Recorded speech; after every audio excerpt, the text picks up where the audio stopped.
Welcome, everyone, to Partner Up with Amy Carroll. As a communication coach, trainer, speaker, and author, I'm delighted to be your host and excited to bring you insights and ideas to help you solve your communication conundrums.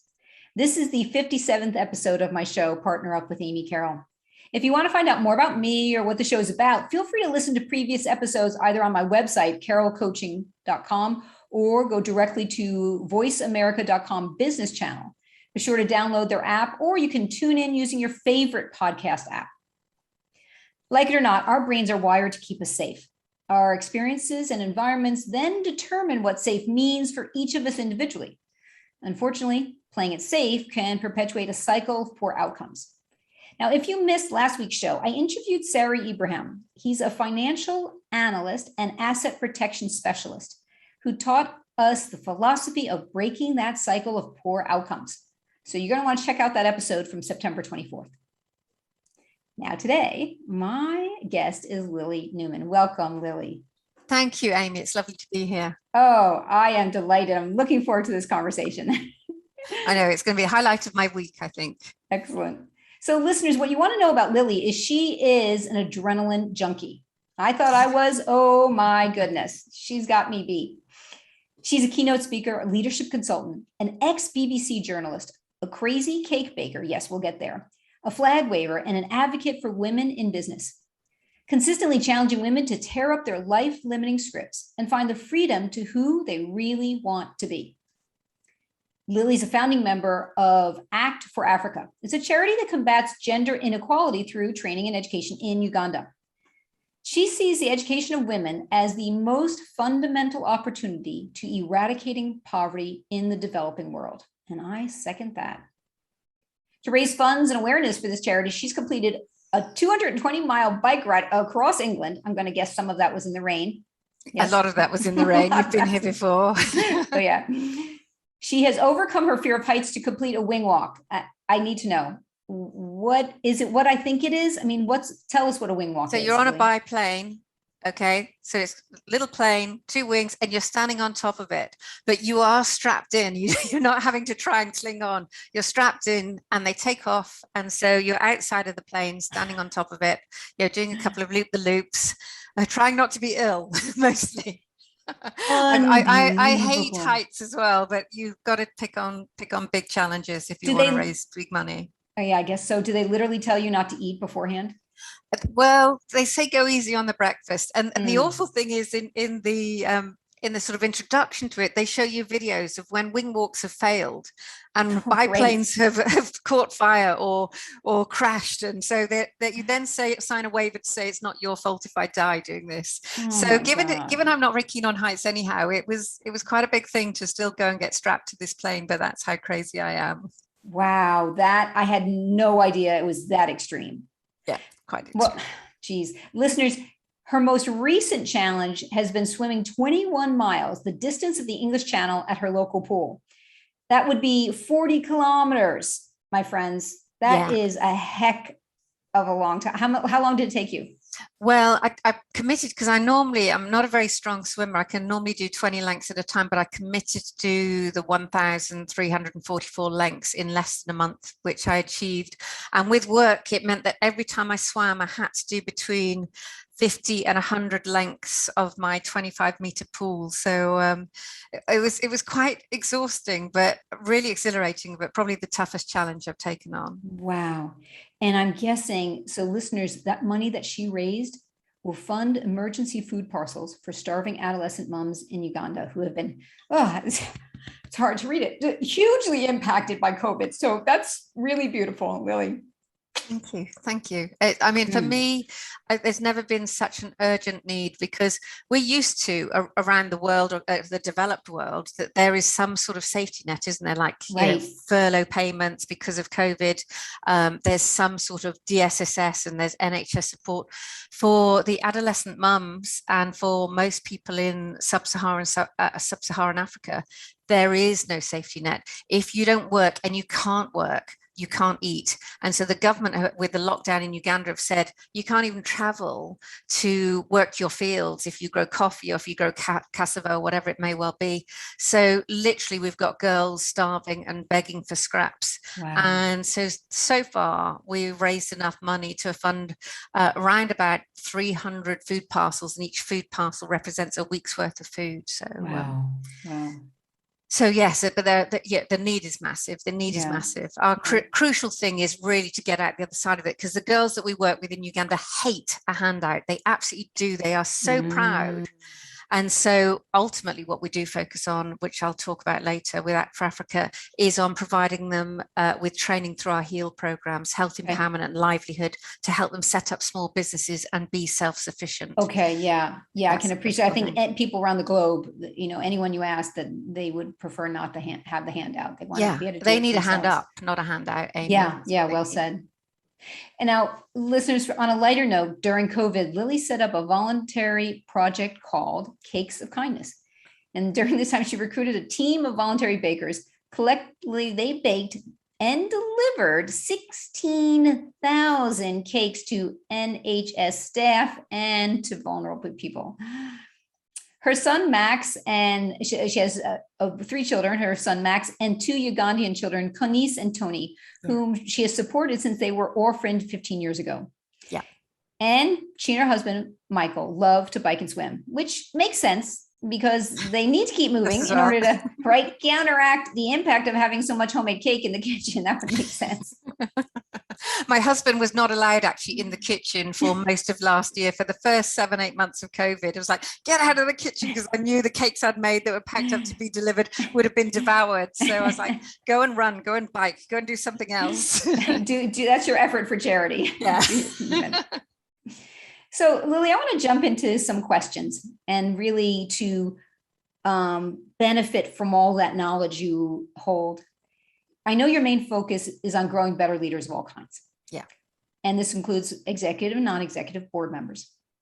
So my first question for you is, what kind of qualities do you believe make a good leader? Amy, this is a really interesting one, because I dug out an old quote that I found from the Financial Times, and they say, a board member needs to be supportive, intelligent, interesting, well-rounded, funny, entrepreneurial, objective yet passionate, independent, curious, challenging and fit. They need a financial background, real business experience, and a strong moral compass, and be first-class all-rounders if you want to be a leader. I mean, I don't know a single leader that can cover every single human being. No, of those. For me, a leader needs to have a vision that inspires other people to follow.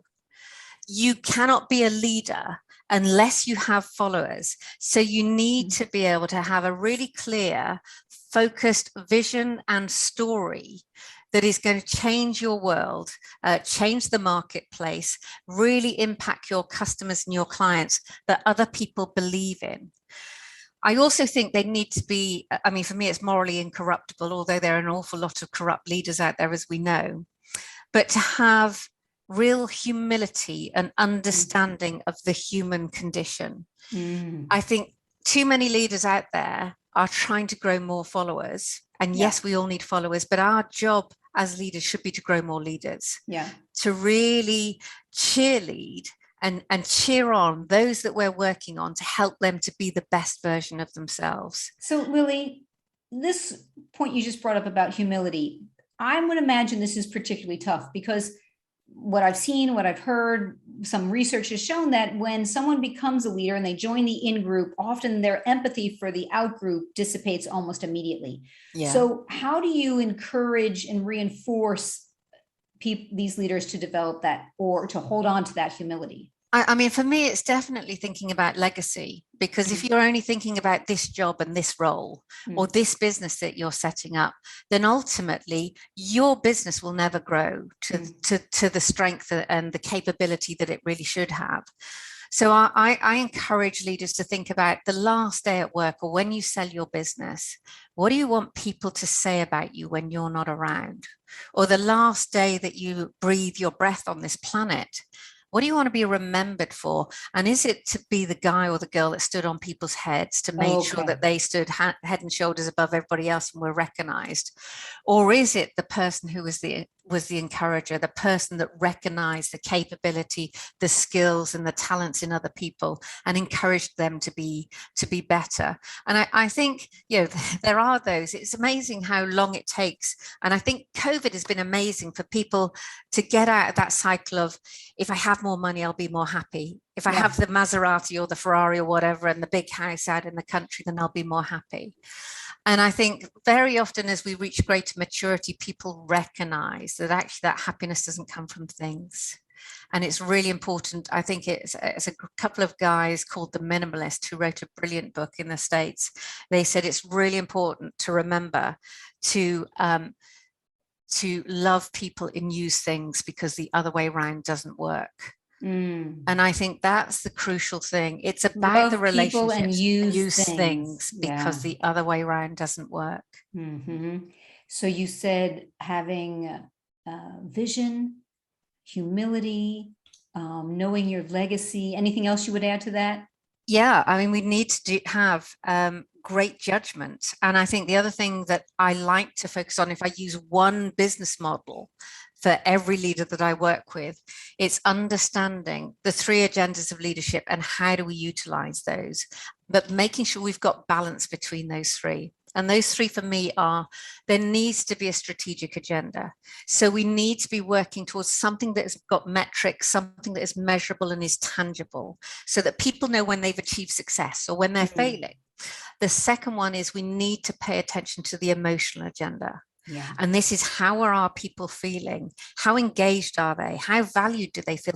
And this is not just your staff, it's your suppliers and your clients. Wow. You know, we get so many companies that I know, leaders that I know, they go, gosh, you know what, we had our best client leave and we thought they were really happy. And I said, how in touch were you with their emotional agenda? How motivated they were to buy from you? What were you doing to seek feedback? It's like, well, the feedback was they kept buying. But if we're disgruntled, that's underneath the surface, isn't it? So we've got to pull that out. And then the third thing that we need to look at, and that is, what are the behaviors that are aligned with your personal values and your company values that can pull people together so that they're all rowing in the same direction. And when somebody suddenly turns those behaviors, and maybe they're self-serving, they're a taker rather than a giver in the business, that the rest of the team turn around and say, hey, you know, we're all in the boat going in this direction. What's happening with you? And they call it out rather than let it fester. So definitely focusing on the 3 agendas is my best leadership model that I use repeatedly. And I love the second one in particular. That really speaks to me about the emotional mindset and condition of everybody you interact with. It speaks to my philosophy, which is the improv philosophy: make your partner look good and always put the relationship over the outcome. And that's a hard one for some people. Well, Amy, what if the outcome is really important? Well, if you don't have the relationship, the outcome's not going to last for long. You may get it once or twice. Absolutely. I have a client who is in his early 60s now, absolutely loves his job. And he said, Lily, I recognize I've been through 3 stages in my career. My first stage, so he's a very successful accountant, big accountancy firm here in the UK. My first stage it was all about the Maserati and the Porsche. How much money do I make? He said, in phase 2, I realized actually that it should be the customer that's king. And then if I look after my customer, we'll be more successful, we'll make more money. He said, and then I realized my staff turnover was high because I was always pushing for the customer's needs. And he says, so I realized actually, if I've got happy staff that are really fulfilled in what they do, and that they've got a pathway, that they're developed, that they're appreciated, that they feel successful too. If I got happy staff, I got happy customers, I still get the Maserati. Excellent.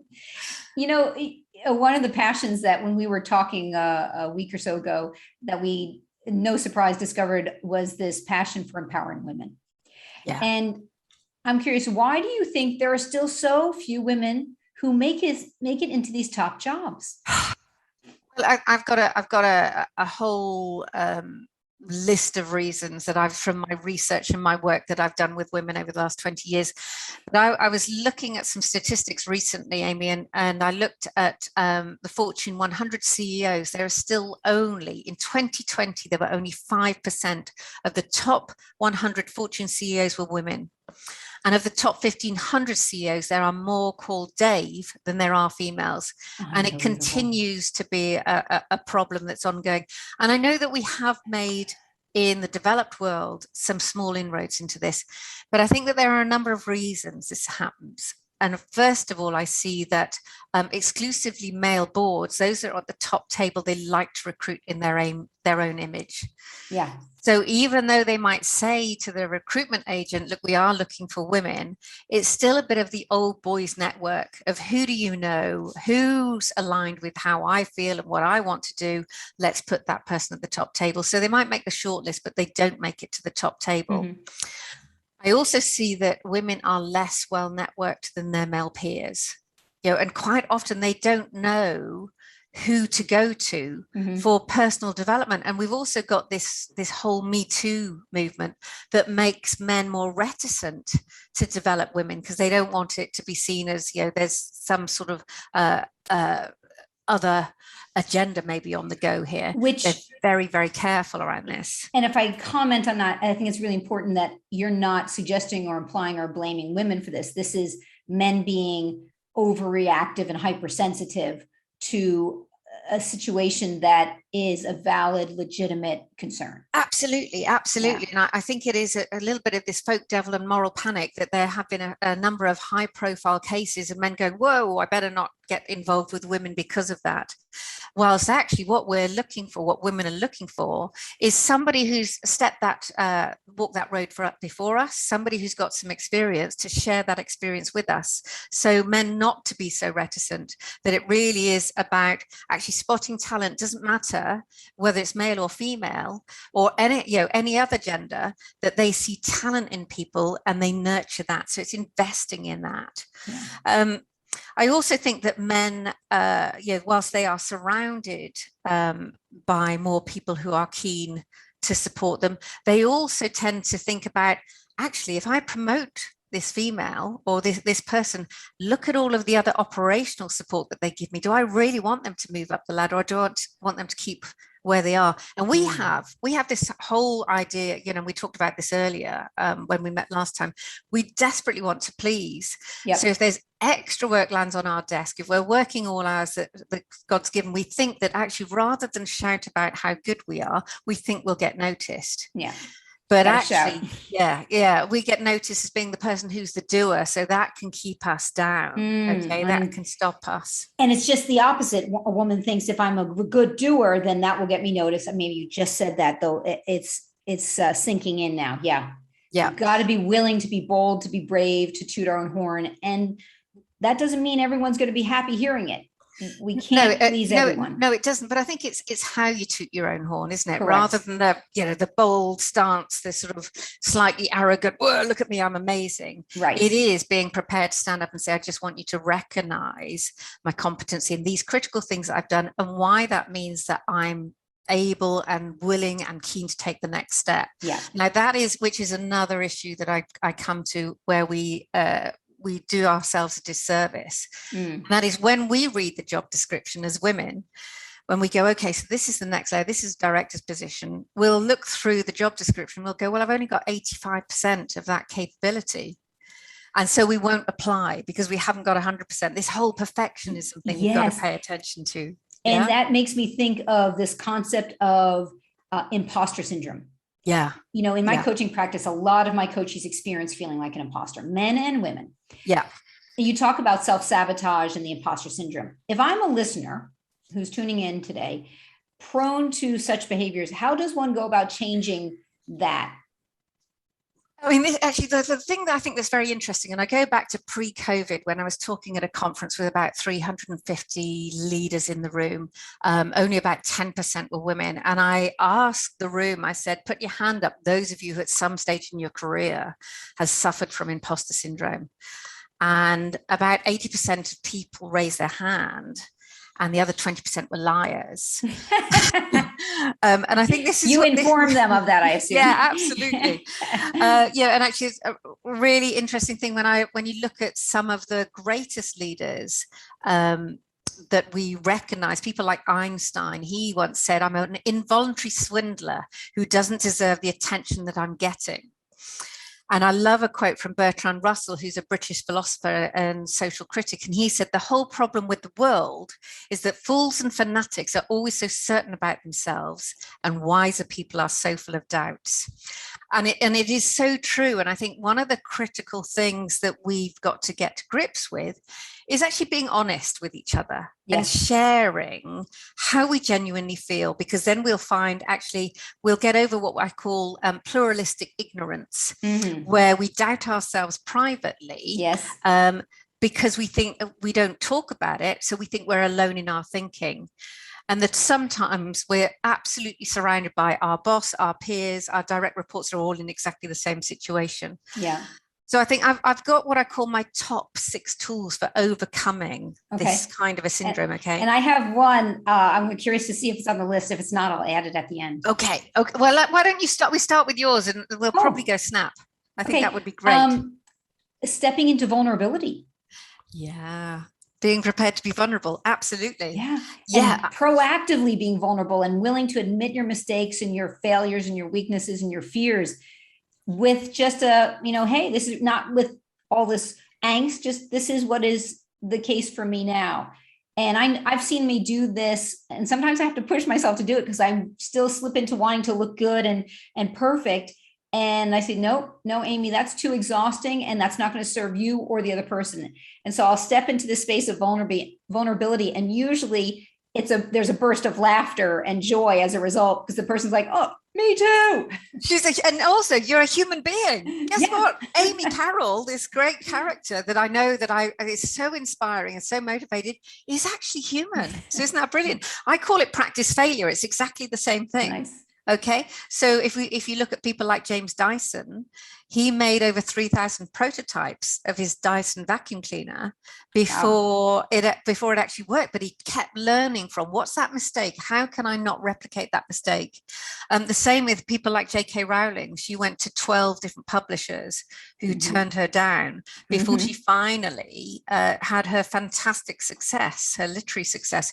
So it is that. What am I going to learn from this? And sometimes actually you learn that the person who's just turned you down is an idiot, or you learn something useful, which takes me to my number 1 in terms of overcoming imposter syndrome. And that is my number 1 is always seek feedback. It's the greatest tool is to pay attention to how are you feeling if you're not feeling competent or confident.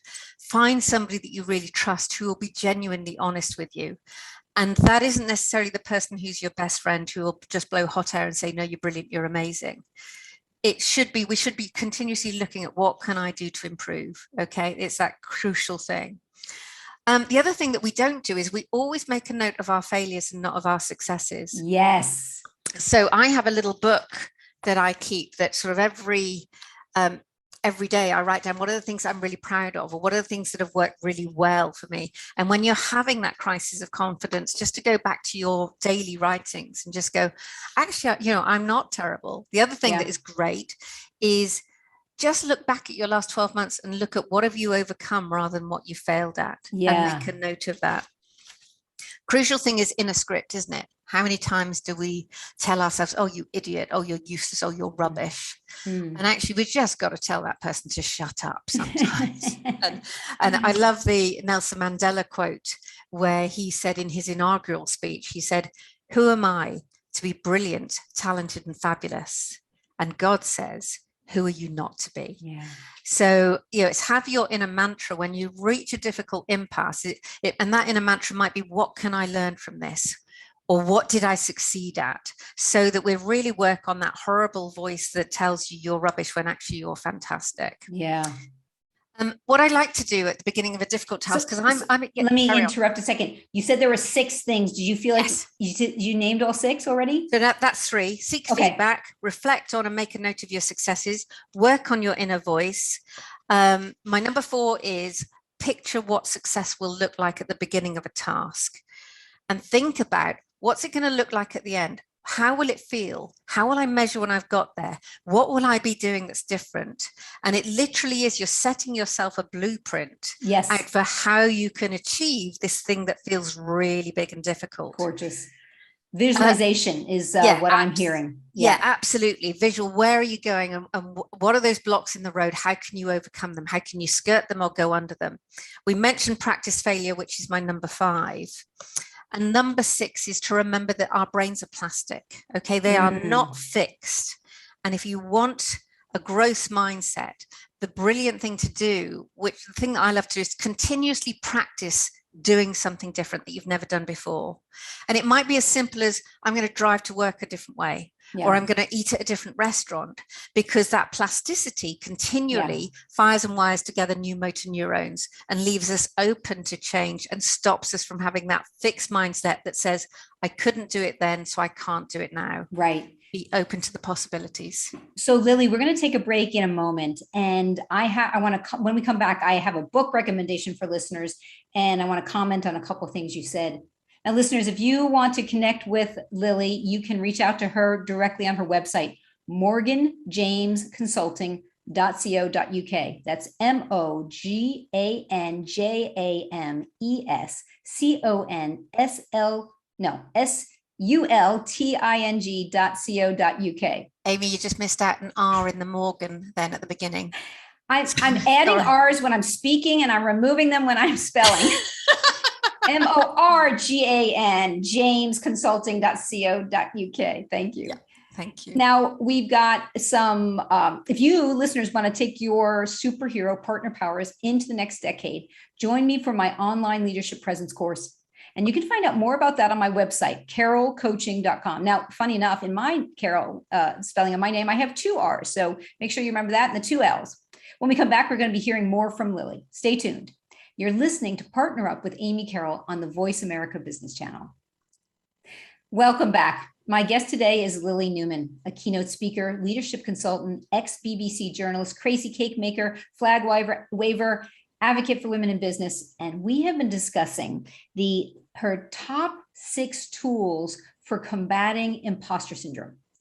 And Lily, as I was listening to you when you were speaking, I had this memory of working with a team in Geneva years ago, where we must have spent about 3 hours in the first part of the session focusing on all the successes they had since we had originally started working together.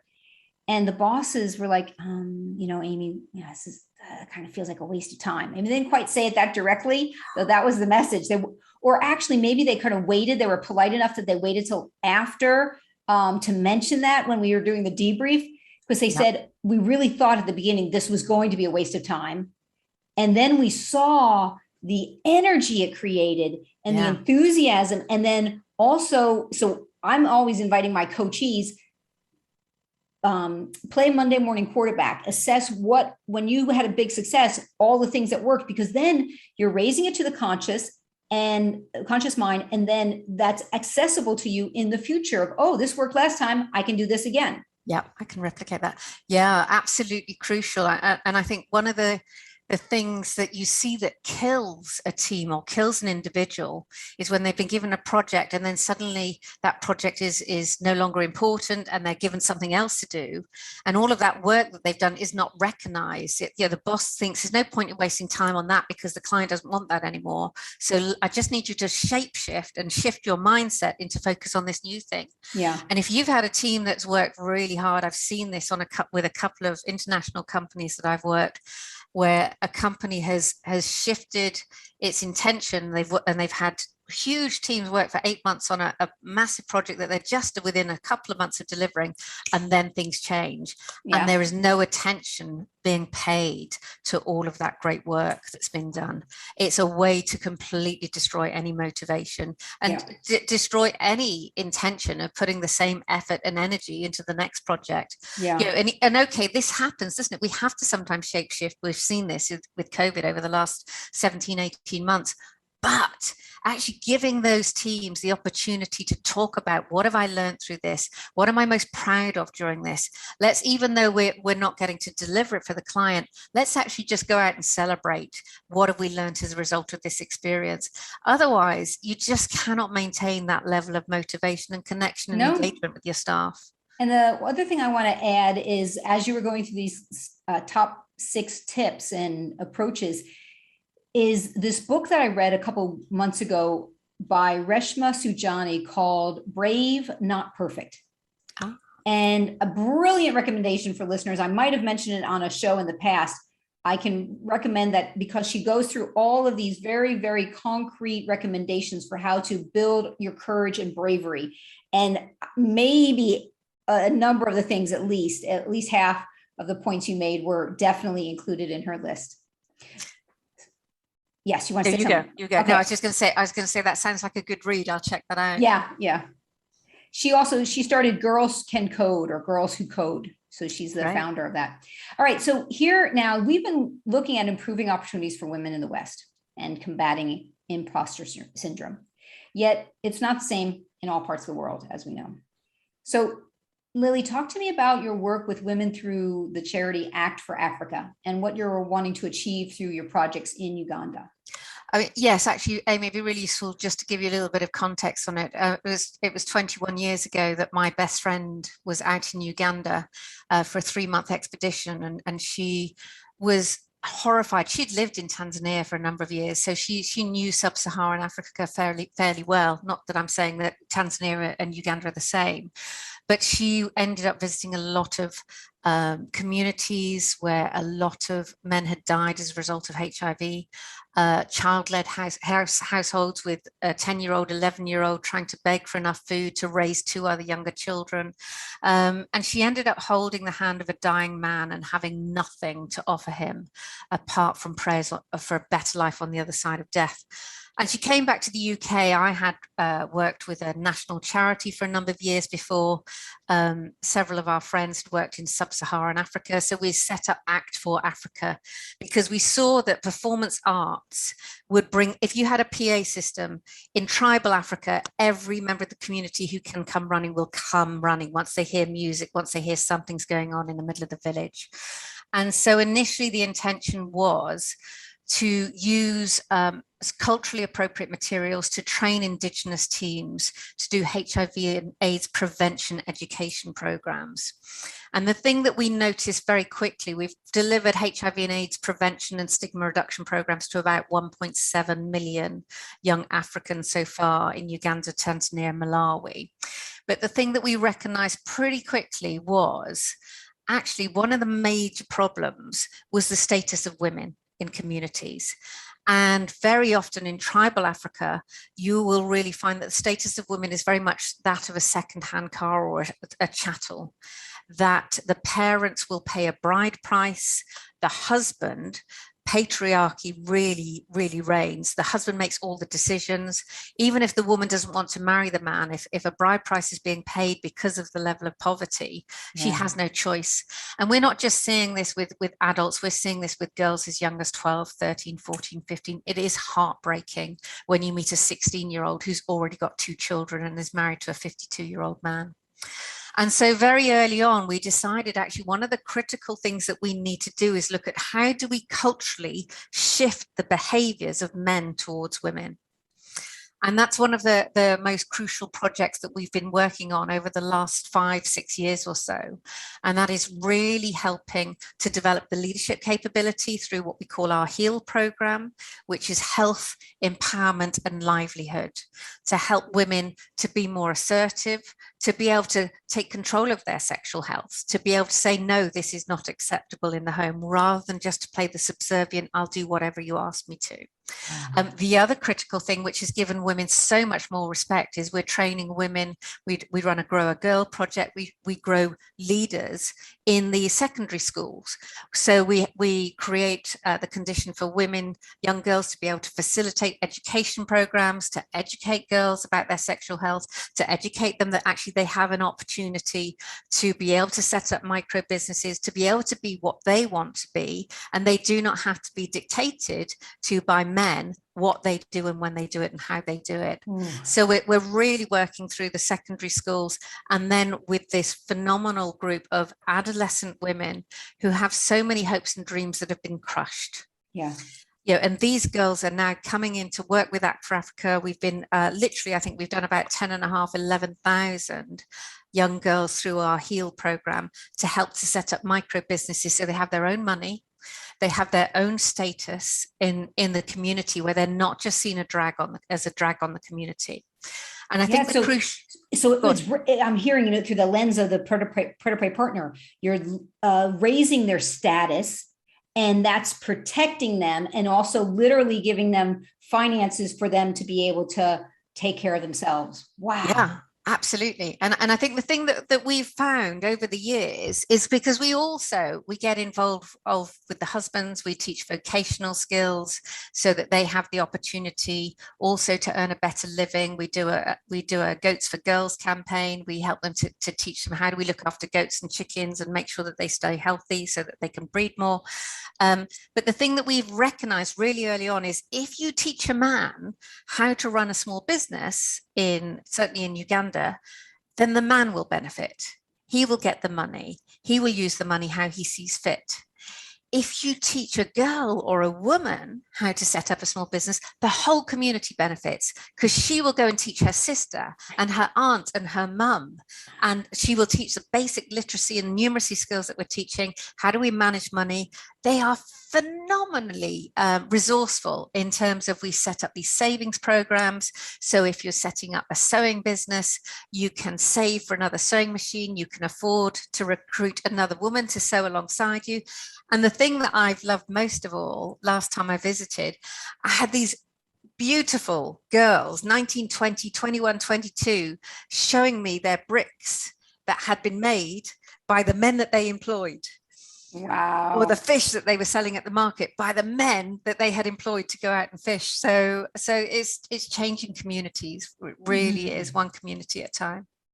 Wow. Wow. Wow. That's really, really inspiring.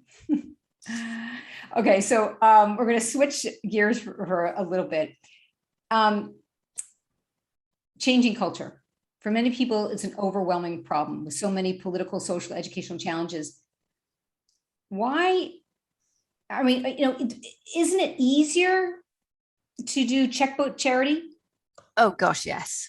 Of course it is. Yeah, absolutely. Yeah. I talked to Kathy because I was supposed to be in Uganda with her, but I had quite a lot of miscarriages before I became pregnant, shortly before she headed off to Uganda. And she came back from Uganda devastated to see the poverty, devastated to see how much death and disease there was. And we sort of looked at the statistics, and at the time there were about 14 million AIDS orphans in sub-Saharan Africa. Okay. And we sat down, we said, this is just enormous. This is massive. How can anything that we, as a little group of 5 founders, how can anything that we do make a significant difference to this? And then we looked at, actually, let's translate it into something that's recognizable. In UK terms, 14 million orphans is the equivalent of every infant through to every 18-year-old standing at the preschool, the school and the college gates at the end of today without a single parent or carer arriving to pick them up, because every single one of them has been obliterated by AIDS. Now, if you just take that on board, so your child doesn't get picked up, your friends' children don't get picked up, your daughter's children don't get picked up, nobody gets picked up, they're standing at the school gates, then it suddenly begins to make sense. And you go, well, if we do one family, what if we do one community? What if we do one region? What if we do one country? And you can build and build and build on that. Yeah. And I remember talking to Kathy and Martin, this beautiful coffee. So Martin's a professional actor. That's where the performance arts came in. Kathy was a school teacher. So this is how she recognized we've got to get them early. We've got to change the way people behave earlier through the schooling, through the school system. And I was just reminded of a beautiful story about an author called J.P. Iceberg. And every time he went to write a book, he went and stayed in a cottage on a cliff top overlooking a beautiful sandy bay. And this particular night, there was a massive storm brewing and the waves were crashing below. He couldn't sleep all night. And in this sort of windy gale, he got up and he sat at his typewriter. And as the weather stilled, he realized he had total writer's block. He couldn't think what he wanted to write. So he went off for a walk along the beach. And as he walked along this beautiful bay, he saw there was something shimmering ahead of him along the seashore, and a small boy picking whatever these shimmering things were and lobbing them out to sea. And he thought they were pebbles until he got closer. And as he arrived up to the boy, he saw it was actually starfish that had been washed up on the beach during the storm the night before. And so he watched him for a couple of minutes and then he walked on. And about an hour later, he walked back and the boy was still there, picking up starfish and lobbing them out to sea. And he went over to the boy and he looked along this mile-long stretch where all these starfish were, and he said to the boy, "What difference can you possibly make when there are so many thousands of starfish that will die on this beach today?" And the little boy reached down, picked up a starfish, and he lobbed it out to sea. And he turned to the author and he said, "It's going to make a hell of a difference to that one." And that's what we decided. Yeah. If we do a family, if we do a community, if we do a region, and the work that we've done, like we say, we don't know out of the 1.7, 1.8 million young people who hopefully will have changed their behaviors. We do know from the 10,000 or so, 11,000 women that we have now, and girls that we've now put through a HEAL program. We know how many businesses are set up. We know how many families and communities have been changed through them. So it is literally, don't do nothing because you think the problem is too big. If everybody does something to impact a person, a family, or a community, we'll have a much better world. And then I'm guessing listeners are like asking themselves, okay, I want to know more about that foundation. So listeners, you can go directly to the website, Act for Africa, and that's, let's see if I can spell it right this time, ACT and the letter, no, the number 4. the number 4, ACT number 4 Africa. .org. Yeah, that's all it is. .org. Really okay, easy. thanks. Yeah, and the crucial thing, the reason for all the swimming earlier on that we talked about is because we are in a situation at the moment. We have these amazing young women who have got so many dreams, but they're being killed by the COVID pandemic at the moment. There's no safety net for them. So if anybody can give up an espresso coffee a week to make a donation of just a £10 note, or whatever it converts to in terms of euros or dollars, I think it's something like $12 per month, that will feed a whole adolescent family for a week. And it will also, once we've got through COVID, it will put a new girl onto our Act for Africa HEAL program to help her to set up a micro business and fend for herself so that she has choices. That's the most crucial thing. That's extraordinary. Lily, I want to ask you one more question, though. Before I do, I want to give you a chance if you had some questions you wanted to throw back at me. Yeah, actually, absolutely, Amy. Really crucial for me is, I know that you've come through a really interesting route, haven't you? Improvisational comedy through to this phenomenal work that you're doing. I know a lot of it is with women, but as you say, women and men suffer with imposter syndrome equally and need to find their motivation.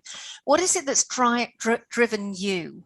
What is it that has helped to shape you and the kind of career that you have now? Who are those critical people that have championed you along the way and made a difference? For sure, my sister Pat. She's 10 years older. She was kind of a pseudo mom, as dysfunctional as that may have been. It paid off for me. She created the predator-prey partner model that I have been applying to myself and has enabled me to be a better human being. And then and then also, that it's brought this such a rewarding work that I get to bring to the rest of the world. And with that, also discovered improvisation, because it's such an essential element to the concepts of power and status and staying partner under pressure. And what was the other people have inspired me? Who are the people that have inspired you along the way? Because we all need, whether it's a physical cheerleader, somebody that you know, or somebody that you really respect. Yeah. Well, there's a lot of people I respect. The ones that are always stretching and growing themselves. My friend Gabriela Muller Mendoza, she's a role model for me, and my friend Karen Say, who started an organization, Bridges to Justice. These are just two women in my life who, one of the things I'm so grateful about is that we have made an agreement with each other that we're going to, what you were saying is one of the 6 things to combat imposter syndrome is the having a person who's going to give you that honest, authentic feedback. Yeah. And for that, I'm forever grateful to them. Yeah, I think that's one of the critical things, isn't it? Particularly if we are suffering with imposter syndrome, is to think, who are the cheerleaders? Who are the people that I really, really respect? And I think, occasionally you meet that mood hoover, don't you? You walk into the room and there's the person that sucks the energy out of the room. And I always say to people, who are the mood hoovers versus the cheerleaders you need to surround yourself with? And Pat is your cheerleader. Yeah. And be very careful. I know I said it though, just they're going to call BS on my stuff sometimes. Yeah. And be comfortable with that. Because, and because of that, I know that when they are my cheerleader and they're building me up, that's also authentic. It's not just for my ego. Yeah, absolutely. I think the critical thing is if you go, well, I don't know who the mood hoover is, but people are avoiding you in the kitchen, in the canteen, maybe it's you that you need to do. Well, I'm interested to hear though, because we talked a little bit earlier about overcoming those blocks. What would you say is the greatest block that you've had to overcome in your career? The greatest block.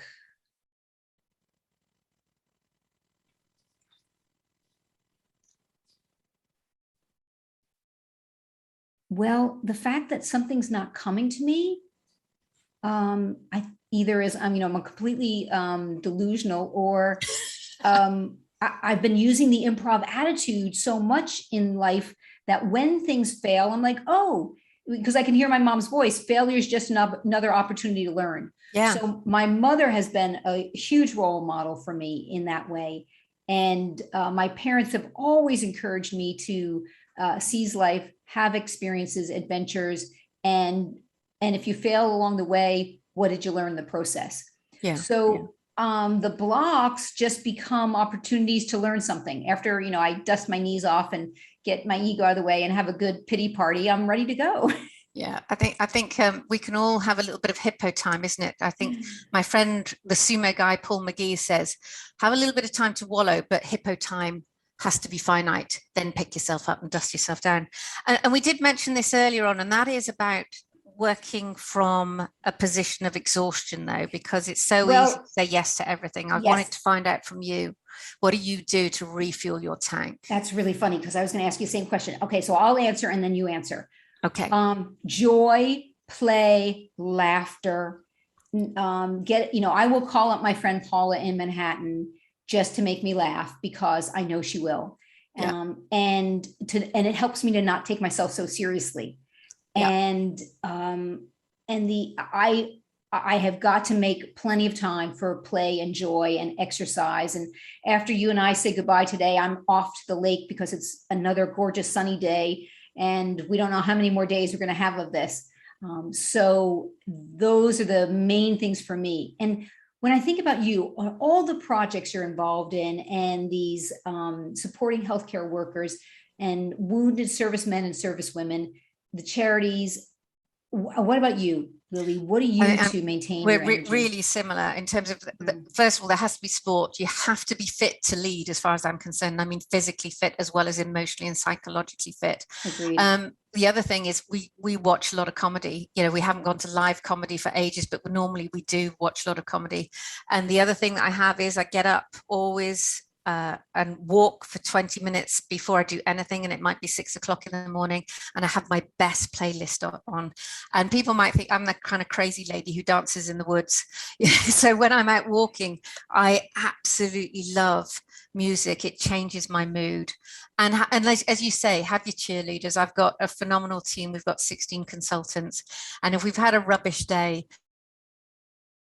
the conversation. You just broke off. If we have a rubbish day, say that again. Have a rubbish day, we'll have those kind of black humor conversations, yes, which you can only have between you and them. You know, you don't mention any names, but this is what was really pants today, and you know, let's have a good pants day tomorrow. Yeah, fantastic. The humor, and they talk about how physiologically that impacts us. And I have, you know, my improv, and I have particularly my English speaking improv troupe, which is dominant men and all scientists except for me.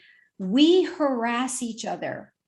Yeah. Like I didn't know I could withstand this kind of harassment and get so much joy from it.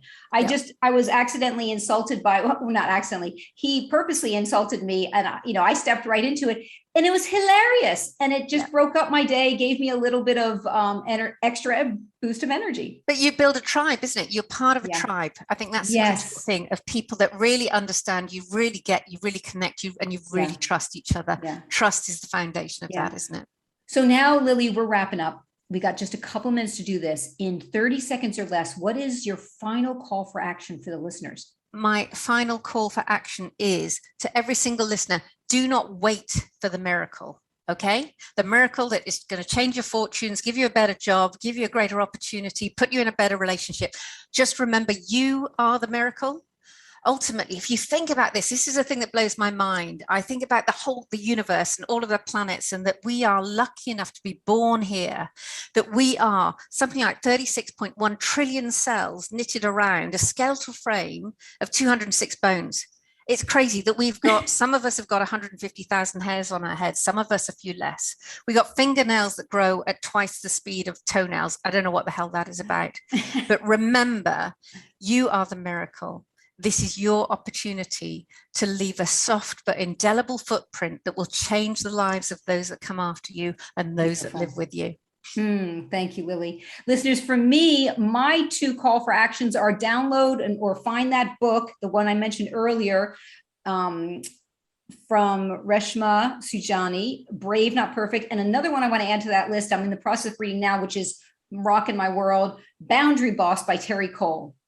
And if you want to send me your communication conundrums, clashes, challenges, mishaps, blunders, and successes via email or social media, I'll be reading them and discussing them on future shows. You can reach me at amy@carrollcoaching.com.